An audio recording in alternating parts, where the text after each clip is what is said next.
दोस्तों नमस्कार। जिस वक्त दुनिया के सामने सबसे बड़ी उथल पुथल साउथ एशिया में है, उस वक्त इसी क्षेत्र का एक देश ऐसी हिंसा और ऐसा विद्रोह झेल रहा है जहां पे सिर्फ 36 घंटों के भीतर वहां के प्रधानमंत्री को कुर्सी छोड़नी पड़ गई। यह नेपाल है।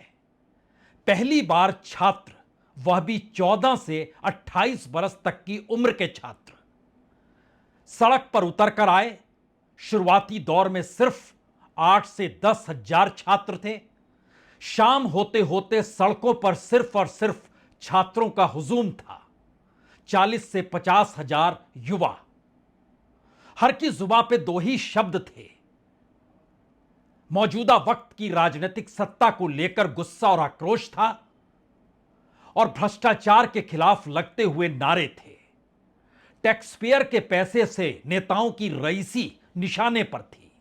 नेताओं के बच्चे जिस रईसी के साथ जिंदगी जीते हैं, वो सब कुछ निशाने पर था। कोई बर्दाश्त कर पाने की स्थिति में नहीं था कि मौजूदा वक्त में जो राजनीतिक सत्ता संभाले हुए हैं केपी शर्मा ओली, वो पद पर बने रहें। सिर्फ 36 घंटों में नजारा कुछ ऐसा होता चला गया कि किसी ने कल्पना की नहीं थी। न सिर्फ प्रधानमंत्री ओली का घर, बल्कि पूर्व प्रधानमंत्रियों का घर और कई मंत्रियों के घरों में आग लगा दी गई। संसद के भीतर भी छात्र पहुंच गए और यह सवाल एक झटके में बड़ा होने लगा, क्या यह सब कुछ सिर्फ और सिर्फ जो सोशल मीडिया पे प्रतिबंध लगाया गया है, Facebook, YouTube, X, WhatsApp, Instagram, Snapchat, इन सब को बंद करने का जो फैसला लिया गया, सिर्फ और सिर्फ वही था, या उसने एक ट्रिगर का काम किया, एक चिंगारी का काम किया? और इसके बाद नेपाल की तमाम सामाजिक परिस्थितियों ने उस आर्थिक मुद्दों को अपने हथेली पर ले लिया जिसका जवाब दे पाने की स्थिति में कोई नेता, मंत्री, सरकार कोई नहीं था। और इस आक्रोश के सामने जो भी आया, या तो उस निशाने पर युवाओं के रहा, या फिर युवाओं ने उन घरों में आग लगाई। यह एक पहली परिस्थिति है। दूसरी परिस्थिति इसलिए कहीं ज्यादा महत्वपूर्ण है क्योंकि KP Sharma Oli Communist Party of Nepal, United मार्क्सवादी लेनिनवादी से आते हैं। इस सरकार के पीछे समर्थन नेपाली कांग्रेस का समर्थन है। और यह भी एक सवाल है, क्या सोशल मीडिया पर अगर प्रतिबंध लगाएंगे तो सरकार के पास कोई जानकारी बिल्कुल नहीं थी कि ऐसा कुछ हो जाएगा, या इस दौर में ऐसा कुछ हो जाएगा से हटकर बकायदा इजाजत दे दी गई थी कि आप प्रदर्शन कर सकते हैं। और वो प्रदर्शन इस तर्ज पे हिंसक 36 घंटों में जिस तरीके से हुआ, पुलिस ने गोलियां चलाई, 19 युवाओं की मौत हो गई, 300 से ज्यादा घायल हो गए। यह सब कुछ क्या यूं ही चल रहा था, या एक सामान्य सी परिस्थिति थी कि छात्र विरोध करने उतरा, सत्ता को सहन नहीं हुआ, उसने कानून को कहा आप काम कीजिए, कानून ने गोलियां चलाई और धीरे धीरे आक्रोश बड़ा होते चला गया? क्या यह सब कुछ एक झटके में इतना आसान है? इसके पीछे की अंतर्राष्ट्रीय परिस्थितियों को अगर परखें तो इस वक्त हर कोई जानता है कि नेपाल के प्रधानमंत्री, जो अब इस्तीफा दे चुके हैं, केपी शर्मा ओली, वह चीन के करीब थे। इस दौर में हर कोई जानता है कि अमेरिका की नजर साउथ एशिया के देशों पर है, खास तौर से तब जब भारत चीन के खेमे में जाने को बेताब है। और एससीओ की बैठक में वो शामिल हो चुका है, जहां पर नेपाल की भी मौजूदगी रही है। यानी एससीओ और दूसरी तरफ ब्रिक्स, और इन तमाम परिस्थितियों के बीच इस पूरे हिस्से में अमेरिका कहीं नहीं है। तो शायद इसलिए कुछ पन्ने पहले के पलटने होंगे और उसके साथ नेपाल की आर्थिक परिस्थितियों को भी जानना होगा। पुरानी परिस्थितियों का मतलब बहुत साफ है। इससे पहले 2022 में श्रीलंका में जो हुआ, उसके बाद जो बांग्लादेश में हुआ, और अब जो नेपाल में हुआ, अगर इन तीन देशों में कोई समानता है तो एक ही समानता है, गुस्से में आक्रोश था, आर्थिक परिस्थितियां डावाडोल थी, बेरोजगारी की परिस्थितियों से लोग जूझ रहे थे, नेता और पॉलिटिकल पार्टीज के करप्शन से लोग परेशान थे, उन सब को दबाने के लिए सत्ता हमेशा काम कर रही थी और वो एक ऐसे कानून का सहारा ले रही थी जिसमें सत्ता के खिलाफ कानून नहीं कुछ कर पाता है, लेकिन जो विरोध करता है उसके खिलाफ पुलिस सड़कों पर आ जाती है। और निशाने पर पुलिस भी आई और निशाने पर वो तमाम बड़े नेताओं के घर भी आए। और मौजूदा वक्त की स्थिति को अगर आप परखेंगे तो नेपाल के भीतर का सच क्या है? माना जाता है कि नेपाल से सबसे ज्यादा बच्चे, युवा रोजगार की तलाश में भारत आते हैं। परिस्थितियां बदल चुकी है और परिस्थितियां रोजगार के कारण कितनी भयावह है, इसको अगर नेपाल के डिपार्टमेंट ऑफ फॉरेन एम्प्लॉयमेंट के जरिए ही आप एक क्षण के लिए समझ लीजिए तो हर दिन औसतन लगभग 2,500 लोग नेपाल छोड़ते हैं। इन 2,500 लोगों में भारत आने वालों की संख्या का जिक्र नहीं है। इन 2,500 लोगों में जो अवैध तौर पर नेपाल छोड़कर रोजगार की तलाश में जाते हैं उनका जिक्र नहीं है। बकायदा डिपार्टमेंट ऑफ फॉरेन एम्प्लॉयमेंट का जो डाटा है वो है ये, जिसमें 2,500 के करीब लोग खाड़ी देशों में जाते हैं, मलेशिया जाते हैं, दक्षिण कोरिया जाते हैं। और यह भी एक हकीकत है कि 40 लाख नेपाली विदेशों में काम कर रहे हैं, जिसमें भारत में जो नेपाली हैं उनका जिक्र हम नहीं कर रहे हैं। और वो जो पैसा नेपाल भेजते हैं या वो जिस इकोनॉमी को मदद करते हैं, यह भी जानकर हैरत नहीं होनी चाहिए कि उनकी मौजूदगी अंतर्राष्ट्रीय तौर पर इतनी व्यापक हो चली है कि नेपाल की जीडीपी में उनका 28% का योगदान होता है। एग्रीकल्चर का योगदान 25% है। उससे ज्यादा नेपाली जो विदेशों में रह रहे हैं, माइनस इंडिया, माइनस अवैध तरीके से गए नेपाली, ऑफिशियली जानकारी देकर गए नेपालियों की यह तादाद 28% जीडीपी में मदद करती है। यानी एग्रीकल्चर 25% है और टूरिज्म सिर्फ 6% है। बाकी इंडस्ट्री और सर्विस सेक्टर के हवाले कर दीजिए। सवाल था इन सब के बीच की जो सत्ता की मलाई है, जिसके दायरे में प्रचंड, ओली, देवबा, ये सब कोई आते चलेगा और एक वक्त सभी की साख थी। शायद इसीलिए एक तस्वीर पहले देखिए। यह तस्वीर बहुत कुछ बयां करती है, किस तरीके का गुस्सा है।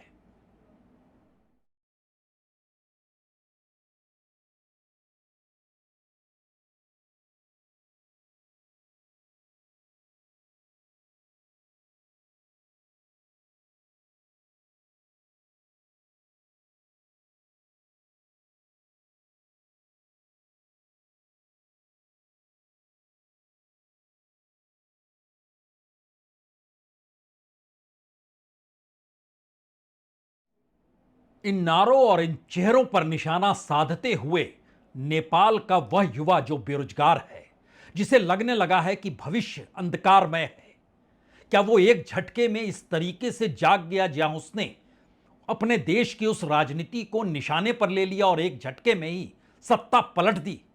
सब कुछ क्या इतना आसान है या इसके पीछे अंतर्राष्ट्रीय तौर पर जो लड़ाई साउथ एशिया के देशों को लेकर चीन और अमेरिका के बीच चल रही है, और खास तौर से एससीओ और ब्रिक्स के बाद भारत, रूस, चीन, ईरान, मिडिल ईस्ट की कंट्रीज, ये सारी परिस्थितियों में क्या एक ऐसी परिस्थिति भी है जो अतीत के पन्नों को फिर खोलती है, जिसमें खास तौर पर बांग्लादेश में जो हुआ? यहां पर एक क्षण के लिए आपको यह भी समझना होगा कि मौजूदा वक्त में अमेरिकी राष्ट्रपति ट्रंप के निशाने पर सबसे पहले कनाडा के ट्रूडो आए थे। ट्रूडो की सत्ता गई, उन्हीं की पॉलिटिकल पार्टी के नेता प्राइम मिनिस्टर बन गए। उसके बाद बांग्लादेश में जो हुआ, मोहम्मद यूनुस वहां पर कार्यवाहक तरीके से इस देश को चला रहे हैं, नोबेल पुरस्कार के विजेता हैं, अमेरिका के करीब हैं, और जिस तरीके से वहां पर सत्ता परिवर्तन हुआ उसके बाद की तमाम रिपोर्टों ने इस दिशा में बार बार उंगली उठाई। कितनी बड़ी तादाद में अमेरिका की कौन कौन सी कंपनी या किस किस तरीके से कितना पैसा अलग अलग माध्यमों से बांग्लादेश में जा रहा था। यानी आंदोलन के लिए जो रसद चाहिए वो आ रही थी। उससे पहले श्रीलंका की परिस्थितियों के भीतर महंगाई का जिक्र, दवाइयों की कमी, ईंधन की कमी, लोगों के भीतर गुस्सा, और इन सब के बीच गोटबाया के खिलाफ आक्रोश और बाद में वो सिंगापुर भाग गए और वहां से उन्होंने इस्तीफा दिया। इस परिस्थिति में नेपाल में प्रधानमंत्री ओली अलोकतांत्रिक नेता के तौर पर जनता के बीच हो चुके हैं। वो अलोकतांत्रिक नेता को लोकतांत्रिक नेता के तौर पर चीन लगातार मान्यता देता है। और यह भी कहा गया कि दरअसल प्रधानमंत्री ओली जो अब इस्तीफा दे चुके हैं, कोई भी विरोध की आवाज उनके खिलाफ उठाता है तो वह प्रतिबंध लगाते हैं और इसी दिशा में सोशल मीडिया पर उन्होंने प्रतिबंध लगाने की दिशा में कदम बढ़ाए।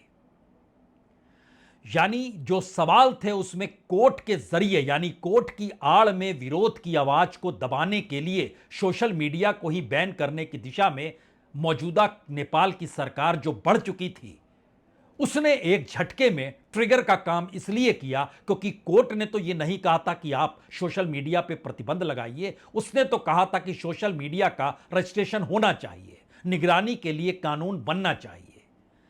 ओली इससे पहले भी मीडिया के खिलाफ एक बिल ला चुके हैं, लेकिन एक सवाल यह था कि सोशल मीडिया पे क्या चल रहा था। उसके हैशटैग में चल रहा था नेपोकिड ट्रेंड। नेपोकिड यानी नेताओं के बच्चों की रईसी पर सवाल थे, उनके वीडियो फोटो डाले जा रहे थे। बच्चों की लग्जरी कार, ब्रांडेड कपड़े, महंगी गाड़ियां, घड़ियां, विदेशी यात्रा, सब कुछ था। यानी आम आदमी जिंदा रहने के लिए संघर्ष कर रहा है और नेताओं के बच्चे हर सुख सुविधाओं को भोग रहे हैं। नारे यह भी लगे, हमारा टैक्स तुम्हारी रईसी।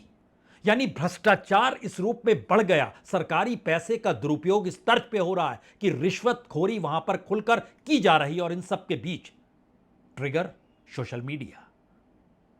14 से 28 साल, उसमें यह बड़ा महत्वपूर्ण है कि वहां के एक 28 साल के रैपर हैं Balen Shah.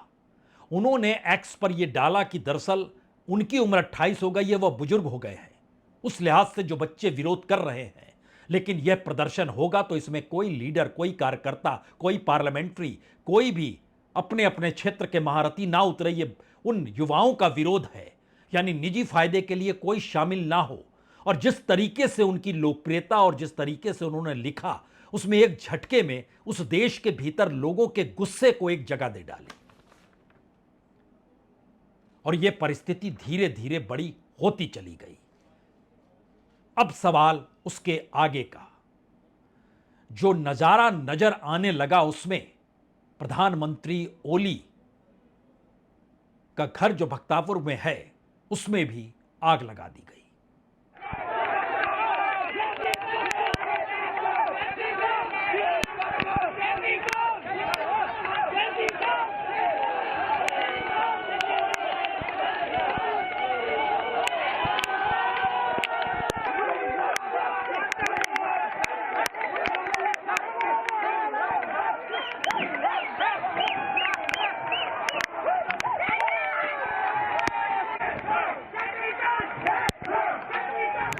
It is very good for our country. Now I think like us youth will stand and will develop the country.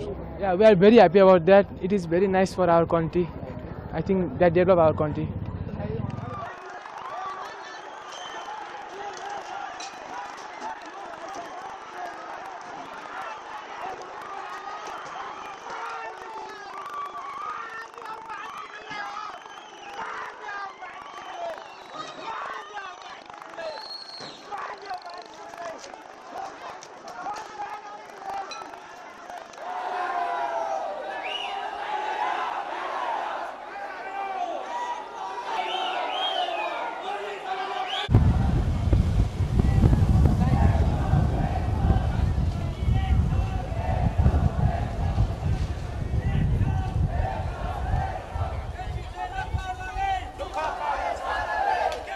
प्रधानमंत्री ओली के घर पर आग लगाने के बाद विरोध करने वाला युवा तबका नाच रहा है, गा रहा है। उनकी प्रतिक्रिया है वो बहुत खुश है। जो सड़कों का आलम है उसमें काठमांडू की सड़कें वीरानगी के साथ लोगों के विरोध प्रदर्शन को खुले तौर पर दिखला भी रही है, जतला भी रही है। ये सारे मैसेजेस दरअसल इस पूरे इलाके में हैं जिस पर पूरी दुनिया की इस वक्त नजर है। यह साउथ एशिया का इलाका और खास तौर से ग्लोबल साउथ का जिक्र अंतर्राष्ट्रीय तौर पर जिस तरीके से हो रहा है उसमें नेपाल एक छोटा देश जरूर है, लेकिन समझने की जरूरत यह भी है कि नेपाल की महत्वपूर्ण मौजूदगी भौगोलिक तौर पर भी एक तरफ भारत है, दूसरी तरफ तिब्बत यानी चीन है, उससे सटा हुआ भूटान है। यह मौजूदगी इस बात का एहसास कराती है कि इस पूरे इलाके में नेपाल का अस्थिर होना मौजूदा वक्त में जो एक पूरी लकीर चीन ने दक्षिण एशियाई देशों को एक साथ लाकर खींची और खुले तौर पर आज भी कहा कि ब्रिक्स का मजबूत होना, एससीओ के साथ जुड़े देशों का एकजुट रहना शायद अंतर्राष्ट्रीय तौर पर बिल्कुल नए पावर समीकरणों को खड़ा कर सकता है और अमेरिका की दादागिरी को वह खत्म कर सकता है। तो एक क्षण के लिए जरा इन परिस्थितियों को इसलिए अब समझने की जरूरत है कि इस दौर में क्या वाकई भारत की भूमिका, अमेरिका की भूमिका, चीन की भूमिका और नेपाल में होने वाली परिस्थितियां क्या सभी को प्रभावित करेगी? यकीनी तौर पर वो सभी को प्रभावित करेगी। वो प्रभावित इसलिए भी करेगी क्योंकि इस वक्त कम से कम एशियाई देशों को ना गंवाने की स्थिति में यूरोप भी खड़ा है। जर्मनी हो, फ्रांस हो, स्वीडन हो, सभी ये कहने से, फिनलैंड हो, सभी ये कहने से कतरा नहीं रहे हैं कि अमेरिकी राष्ट्रपति जिस तर्ज पे आगे बढ़े हैं उसमें आने वाले वक्त में हम एशिया को ही गंवा देंगे। और एशिया को गंवा ना देने पाने की स्थिति में अमेरिका के भीतर हलचल भी बढ़ी है। नेपाल की अपनी संवेदनशीलता क्या सिर्फ और सिर्फ इसलिए है क्योंकि अगर हम इस पूरे इलाके में देखें तो आर्थिक परिस्थितियों से निजात किसी को नहीं मिली है। सभी की स्थिति नाजुक है, वो श्रीलंका हो, बांग्लादेश हो, नेपाल हो। और अगर युवा इन जगहों पर कॉमन है तो आंदोलन भी युवाओं ने ही अपने हाथ में लिया और यह माना जा रहा है कि दक्षिण एशिया का यह इलाका युवाओं से पटा पड़ा है, भरा पड़ा है और सरकारें इन युवाओं की उम्मीदों को पूरा नहीं कर पा रही है। 15 से 24 साल युवाओं के सामने भविष्य में अंधेरा है, रोजगार के अवसर कम है। ये परिस्थितियां क्या कोई देश इससे अछूता है? भारत के भीतर भी ऐसे बहुत सारे सवाल हैं, लेकिन भारत इतना व्यापक देश है और अलग अलग राज्यों की आर्थिक और सामाजिक परिस्थितियां इतनी अलग अलग है कि ना तो वो श्रीलंका हो सकता है, ना बांग्लादेश हो सकता है, ना नेपाल हो सकता है। लेकिन अगला सवाल यह भी है कि अगर अंतर्राष्ट्रीय तौर पर अमेरिका, बांग्लादेश और अब नेपाल या फिर जिस तर्ज पे श्रीलंका के भीतर चीन ने जब पोर्ट के जरिए एंट्रेंस ली तो उसके बाद अमेरिका की बेचैनी बढ़ी और यह भी कहा जा रहा है कि भारत के साथ अमेरिकी संबंधों का जो दबाव है उसमें वो सिर्फ और सिर्फ व्यापारिक टैरिफ को लेकर ही नहीं है, बल्कि वह इस इलाके में अपनी मौजूदगी चाहता है। भारत के भीतर वो अपनी मौजूदगी सैन्य दृष्टि से चाहता है और भारत इस दौर में अमेरिका से छिटक चुका है। शायद इसलिए भी यह सवाल बहुत बड़ा है कि भौगोलिक तौर पर भारत और उसके इर्द गिर्द पड़ोसी देशों को अगर आप परखें तो कमोवेश हर देश चीन के करीब है। सिर्फ एक भारत ही था अभी तक जो चीन के करीब नहीं था। वो पाकिस्तान हो, वो अफगानिस्तान हो, वो नेपाल हो, वो भूटान हो, वो म्यांमार हो, वो बांग्लादेश हो, वो श्रीलंका हो, वो मालदीव हो, तमाम देश चीन के कर्ज में है। चीन के साथ संबंध सिर्फ एक भारत ही अलग खड़ा था जो अमेरिका के करीब था। लेकिन वहां पर भी जब अमेरिका को यह हिंट मिली कि चीजें उसके अनुकूल नहीं है तो क्या इस पूरी परिस्थिति के भीतर जो प्रयोगशाला के तौर पर बांग्लादेश में परिवर्तन किया गया उसी तर्ज पर क्या अब नेपाल है? और क्या इन तमाम परिस्थितियों का असर भारत की राजनीति पर भी पड़ेगा? और भारत की राजनीति इस रूप में महत्वपूर्ण है क्योंकि इस दौर में भारत की अंदरूनी राजनीति और अंतर्राष्ट्रीय कूटनीति दोनों ही सवालों के दायरे में है और इन सवालों का जवाब दे पाने की स्थिति में मौजूदा वक्त में एकजुटता ना तो विदेश नीति को लेकर, ना कूटनीति को लेकर, ना चीन के साथ भारत के बढ़ते संबंधों को लेकर, विपक्ष की है, यानी विपक्ष जो कम से कम विदेशी मामलों में एक साथ सत्ता के खड़ा होता था, वह भी बिखर चुका है, बिफर रहा है। शायद इसीलिए नेपाल की घटना सिर्फ नेपाल तक सीमित नहीं है, उसका व्यापक असर साउथ एशिया में पड़ रहा है, उसका व्यापक असर अंतर्राष्ट्रीय नए संबंधों के जुड़ने और बिगड़ने को लेकर हो रहा है। और उस दायरे में अगर अंतर्राष्ट्रीय मंच पर भारत की मौजूदगी सबसे महत्वपूर्ण है, तो इसका असर भारत पर भी पड़ रहा है।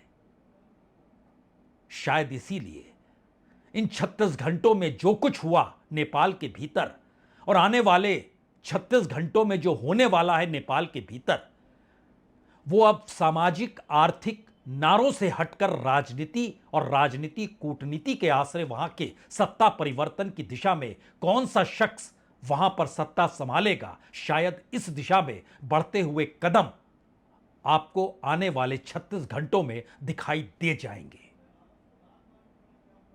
सिर्फ 2 सवाल महत्वपूर्ण हैं।